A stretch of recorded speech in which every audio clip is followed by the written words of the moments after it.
Hey, welcome back to Unschooled Theology, episode 10 here. I'm your host, Derek, and with me is my co-host here, Evan. Hello, sir. Hello, sir. Okay, real quick. Last episode, we talked about Bible translation, divine inspiration, all that kind of stuff. I realized there's one Mhm. subject we may just want to hit on real quick that we left out of that one, and that is the idea of the biblical canon. Mhm. So the Catholic Church, Orthodox Church, and Protestantism all have slightly different versions of the biblical canon. Mhm. And admittedly, I'm just beginning to really explore this topic. I'm very curious about it, Same. particularly because I think when you read some of the sort of the Protestant canon, there will be things that are mentioned and said, like the idea of Enoch, all right, being one early on in Genesis, where things are said about him and explained, where it feels almost it's like, by the way, you should know him already from your other stories, you Mhm. know. Yeah. If, and yet the books of Enoch, not in the Protestant Bible. Yeah. And my question is why? And I will say I am not opposed to exploring them and studying them myself. Yeah. Um, I will say, to the extent that I've looked into this, there are one of the justifications is that they don't fit the narrative. And that to me is a terrible justification. uh, that sounds like you are not properly understanding the narrative then. Yeah. Yeah. It's like, okay, then your version of the narrative, the through line, the whole story is not a good understanding, You right? don't know where this piece fits in, therefore it's invalid. Yeah, I mean, I'm not going to put out my version of Lord of the Rings where I remove a couple of the side stories that, to me they just don't fit Mhm. the rest of the Mhm. narrative of Tolkien's book here. Mhm. So that is a horrible justification. I'm hoping that there are better justifications as I go along. But that is one I've seen that seems to be like a surface level one, and I guess now that may be, let's hope it's surface level. That may Yeah. be. So we talked about this idea of the resolution of the picture and all of that. Yeah. It sounds to me like you're only looking at a low resolution and you need to Mhm. start looking at a deeper resolution. However, that justification may be persuasive to other people who are only looking at a low resolution of the Yeah. image. Yeah. So yeah. Uh Anyways, that's where I stand on the biblical canon. Is I'm going to dive into that more deeply, and perhaps that'll come up in future episodes. But yeah, I'm exploring it. In fact, actually, this book right here is on the list to get to at some point. Hey, I I it's you might want to one. say it just in case somebody's listening. Formation of the That's true. Bible by Yeah, who? the Formation of the Bible by Lee Martin MacDonald, who seems to be one of the leading scholars on this kind of thing. Yes, Yeah. several books on it actually. So that is very much an introductory one. I don't think it's got all of the answers. I'm sure I'm going to have to dive deeper than that. But like I said, I'm beginning down that road. So Yeah. Any I'm going to venture an analogy here, knowing that it's likely going to be viewed as crass. Um, not as an inappropriate, but crass as in well, inappropriate in the sense that it doesn't fit perfectly. So sure, understanding that it I doesn't think fit all perfectly. analogies do. Yeah, yeah, exactly. Right? All analogies are off by a bit. Yeah. Well, this could frustrate. This could anger some people, but that's all right. Um, when you the reason the canon issue seems so significant to me is because it would be the equivalent, not the equivalent, but it has the same function as putting a, let's say, compiling a greatest hits album for a particular musical artist. Mm. If you compile a greatest hits album and you look at the listen numbers for that set of songs, you will see that all of a sudden that set of songs, when maybe they were here and all of the other songs were here, suddenly Right. I should say, for the people listening, they go way above Sure. Yeah. Yeah. what the other numbers were. Right. And so we could say the Book of Enoch has utility. We could even say that other ancient texts around the Bible help us solidify context, and which is something we're actually going to talk a little bit about today. Help us to understand better the ancient mind, help us to better understand ancient context. But we're not going to put those in. We're not going to canonize those just because they inform it. And so this is something that's right on the edge. It's like a song that was a fantastic song by the particular musical artist, but doesn't make the top 15. And so suddenly it's way down in listen numbers when it might have enough significance that it should be appreciated more. By the way, and that's the difference of canonizing something, because we're saying it is God breathed. And that's such a big distinction from saying, this is a valuable text. People should read it too. Nobody's going to listen to that. That's not a part of, the Bible. And that's why the issue becomes big, is because you have such a large disparity between the things that are canonized and those that aren't. Yeah, but even within the canon, there's that problem exists, right? I mean, well, Pareto distribution happens everywhere. People spend so much time. Yeah, people spend so much time on rightfully on the Gospels. I think honestly they spend frankly, it feels like we spend more time on Paul's letters than we do the actual four Gospels. I think so too. Which I think is maybe not great. But when's the last time you read Philemon? Or we discussed that in church. Well, there you go. Yeah. When's the last one person who read Philemon this year? When's the last time your average Christian came into contact with Philemon or Obadiah, right? Or frankly, some of the weirder parts of Daniel too. There are these parts of the Bible that go way ignored, I guess, are rather ignored, right? Because in church, it's easier to preach or do Bible studies or all that kind of stuff from the bigger ticket ones. Let's do Romans, let's do Ephesians, let's do those various books. Even I would say Isaiah and Ezekiel, these are underplayed for how important they are. So yeah, I mean, there's in a sense that issue. It's like canonizing it doesn't eliminate that issue or that problem, right? Of some things being more ignored or less ignored. But yeah, the canon, I guess, for the Bible has this idea of, well, this is the stuff that God wants you to know, and then this stuff doesn't belong in there. Well, if you're gonna remove stuff, which, let's face it, that's what Protestantism has done, is removed things that were in there. Why? That's at least give it just nobody was reading it, so they decided. That was the Protestant complaint. Never mind. That is the great mystery, right? If we release a new translation of the Bible and don't include Philemon, will anyone know? Will anyone notice? That would be a pretty good one. How long would it take before someone said, "Hey, what happened to Philemon?" Where'd that one go? That would be the question. So I just and I know we're going to get to other things, but just as a small aside, I want to say that this connects with an idea that I recognized very early on in college.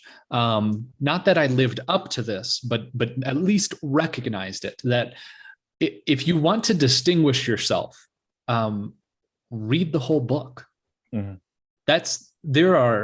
You'd be shocked at how few people read the whole book, whatever the thing is, or just whatever information is provided, do it from beginning to end. That's like puts you in the 5%, right? Look at the footnotes, read exactly. the appendix.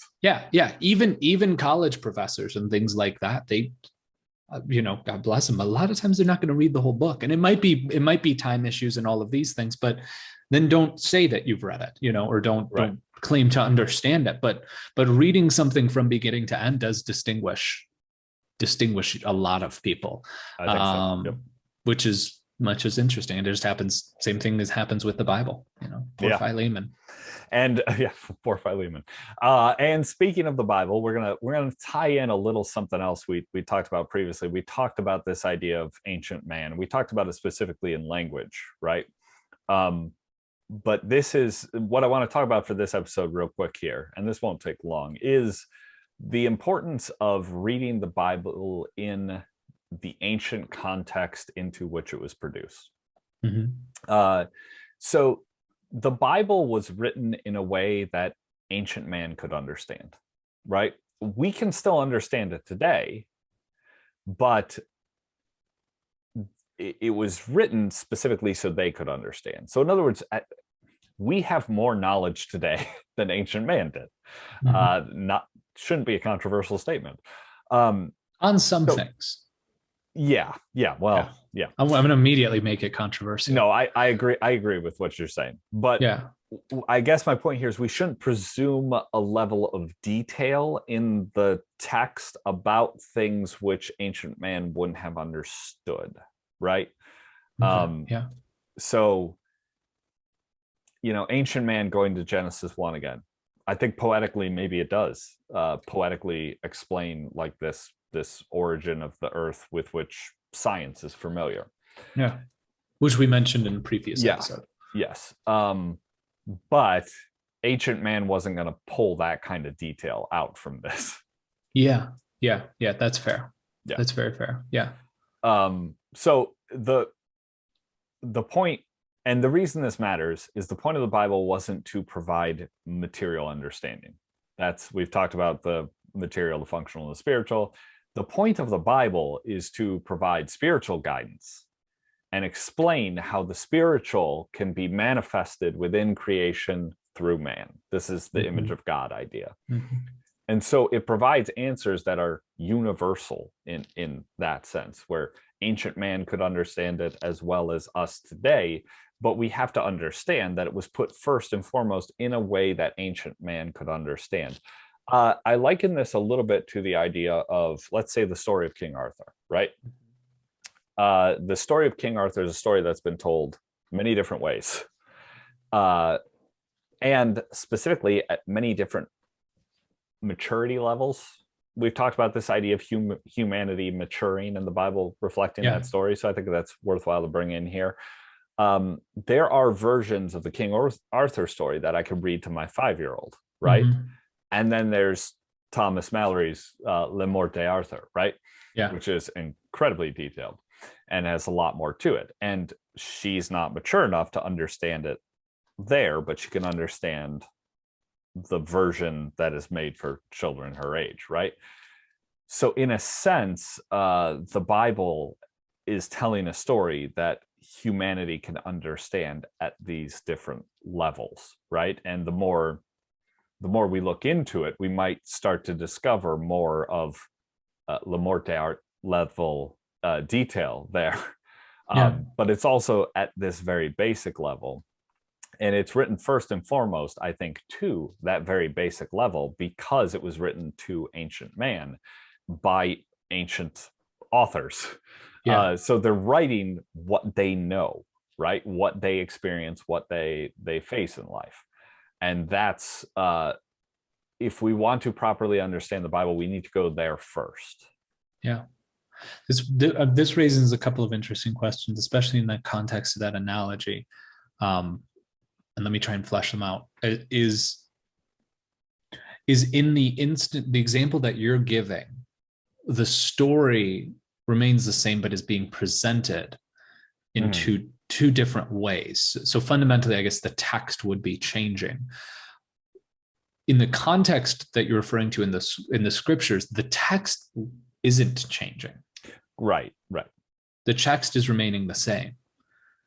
And so are we contending that like our depth of understanding is somehow better now that we are modern man, or that it's different now that we're modern man? We talked in the previous episode about the laws, right? And that we now understand that many of these laws, particularly regarding food, would have been super effective at preventing disease from spreading. Yeah. Right? And foodborne illnesses. Yeah. And so that is the kind of thing where ancient man just needed to understand, hey, God said don't do this, so don't do it, right? Yeah. That's that slightly more immature level. Whereas we now can look at it and because of our understanding, see that what was really going on there was God had designed the world in a way where follow this pattern and the effects of sin, the way the world was broken, you won't be harmed by these foodborne illnesses, right? Or drastically reduces the likelihood of that, Okay. So that is what I mean, right?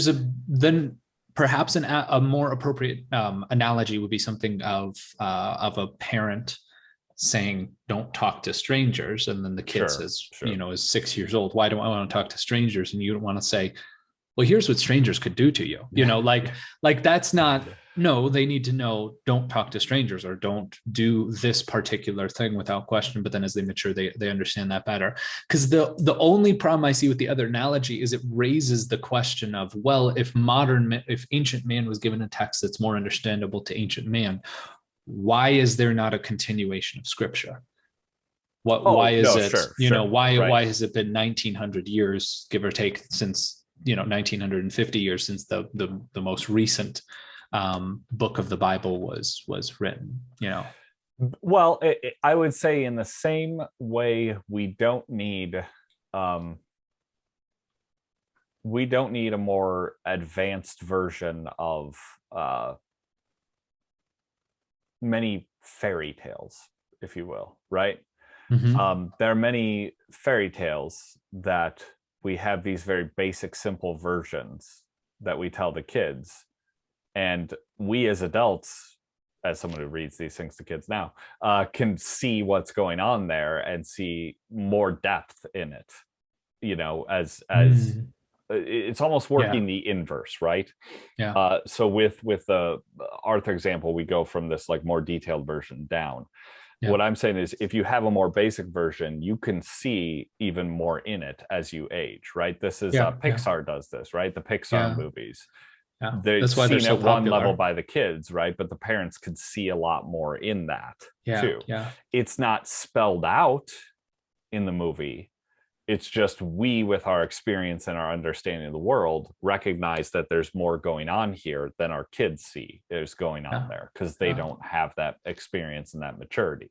Well, there's something so incredible about that. That's what I would say. The Bible, in this sense, is this story written that the lesser maturity level can see all of the main beats and the important parts of the story too, and then work forward. And we can see more in the story as a product of our experience and knowledge and understanding and those kind of things. It's not that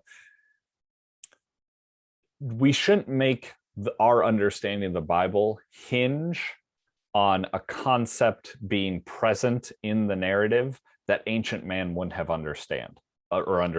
That's what I'll say, right? Yeah.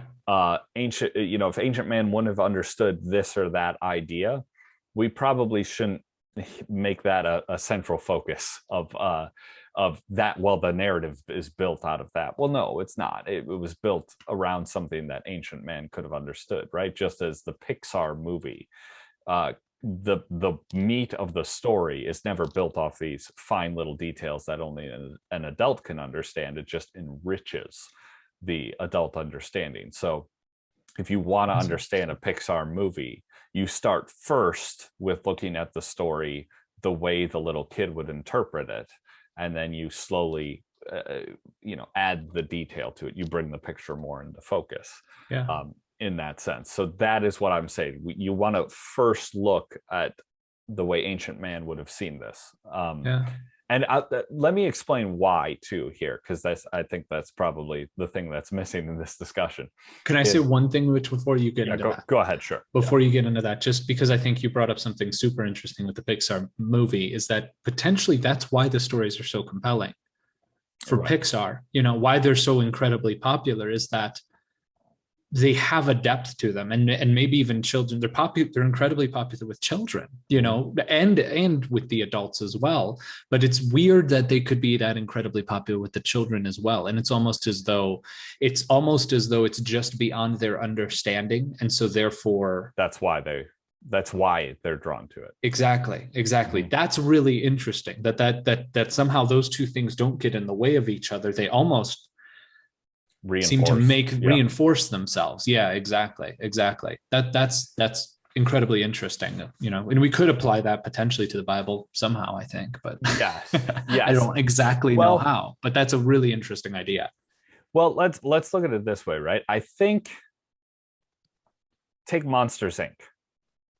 Yeah. Right? We as adults can start to look so much at the fine details of what are going on in that story that we miss kind of the big, massive idea of laughter being more powerful than fear. Yeah. Right? And laughter overcoming fear. Yeah. And that, when a kid looks at it, they're seeing that story unfold. And that's a really powerful idea that I think as adults, we sometimes just brush back and we don't see, because we're not looking first at the way the child does and then growing our understanding of the story out from there. Yeah. And so that goes to the why in terms of the Bible, right? Yeah. Why I say we need to look at it from the perspective of ancient man first is that we miss, as modern people, particularly modern people who are growing up in this Western world that's been heavily shaped and influenced by Jewish and Christian ideas, we miss just how revolutionary the ideas of the Bible are. And the fact that many of the ideas of the Bible are actually like so incredibly counter to human instinct. It becomes hard to see them as anything other than, divine in origin, right? Because they're so unnatural to us. Particularly some of the ideas at the beginning of Genesis. One example, just to give a small example of looking at it in terms of the context of ancient man, the sun and the moon, right? All of the surrounding cultures of Israel are busy worshiping the sun and the moon as gods, right? And then the Bible comes along and says, no, there's one God, and those things they're a couple of lights in the sky. It doesn't even use their names. It doesn't even say sun and moon specifically, because that is so associated with being gods for ancient man. Yeah, and it comes and says, not at all, right? Not even close. Yeah. Right? Now, we today look at that and say, well, no, duh, right? But so we fail to realize just how revolutionary that idea is. And that idea is saying, and what we could then take from that, I guess, in terms of a modern interpretation, is the Bible is really saying there's one source for everything, right? Ancient man is looking at the sun and moon and seeing this tremendous source for their life, and therefore worshiping them as their own, entities because of that. And the Bible is saying, no, everywhere you find a source of life, a source of energy, a source of all these things, it all traces back to God. It all ends up in this one place. And we, as a modern society, we don't worship them like gods in name, but we do sort of, we're developing a kind of like secular worship around the planet, well, there's a worship of like science. The sun. Yeah, well, science in general too, right? The understanding. But what I'm saying is it's stretching to the point where we're like worshiping nature in ways. Now we're making we're doing it in a way that it's secular, and so it's not as overt, but it's happening there subtly. And if we look again in the ancient context and we start there first, the whole point of that is don't do that. It all comes from God. It all is axiomatic upon this source of God, and you need to start with your understanding there. So that's an example, I guess, of the importance of going to the ancient context first. Just like when you're watching Monsters Inc., first take in how incredible the idea is. Laughter overcomes fear. Laughter is more powerful than fear. That's a powerful idea. Start with that, and then go ahead and build your understanding out from there. That's That's potent. I like that.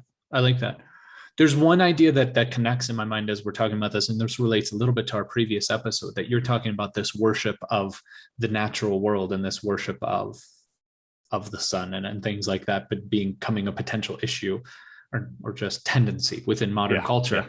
I heard someone recently critique the new atheists for their insistence upon removing religion from people, and downplaying religion and beating it up a bunch. And this person was, well, I don't even know what they were, but whether they were religious or not. But they said, I don't think that was a good thing. I think that's coming back to bite them, because people have a religious instinct. And we talked about the lack of religious context for our language last time. And I think that plays itself out in that we find ourselves in a culture with a lot of people having a religious instinct with no place to put it. Yep. It's kind of like a hammer looking for a nail. And so it ends up in a lot of places that it shouldn't end up. But I think that idea is interesting, because I think that it's being misplaced in a lot of different areas, and we can trace it to a lot of different places. We're not going to get too in depth into this, but politics in the vague sense is a place where it's being found a lot of times, and a lot of other, the natural nature being a place that's finding its landing point, I think is really interesting too. Yeah. All right. So that's one of the things we're going to try to do here as we go forward, is we're going to consider, to the extent that we can, the ancient context. I have taken a bit of time and read some of the other ancient mythology that was going on in that time, the Enuma Elish and these kind of things. So we'll just consider that, because that way we'll sort of see the revolutionary nature of some of these ideas that I think sometimes we miss. So all right, be sure to subscribe, follow, all those kind of things, and we will be back again soon. Fantastic.